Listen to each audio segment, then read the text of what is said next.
Сәлеметсіздер ме балалар? Сабақтың тақырыбы жаттығу жасайық. Бірінші тапсырма: тыңда, қайтала. Первое задание: послушай, повтори. Отыр, сидит. Тұр, стоит. Жүгір, беги. Секір, прыгай. Екінші тапсырма: тыңда, белгіле. Второе задание: послушай, отметь. Тұр, отыр, секір, жүгір.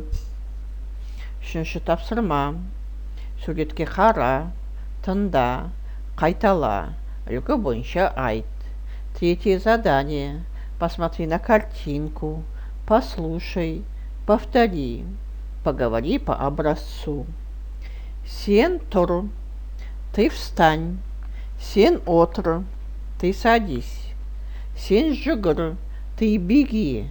Сен секір, ты прыгай.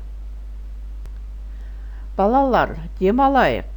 1, 2, 3. 1, 2, 3. Шапалақта күш.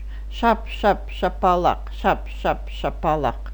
4, 5, 6, 7. 4, 5, 6, 7. Шаршауымыз кетті. Шап, шап, шапалақ. Шап, шап, шапалақ. 8, 9, 10. 8, 9, 10. Бізде саусақ 10. Шап, шап, шапалақ. Шап, шап, шапалақ. Төртінші тапсырма: бастыр, сыз.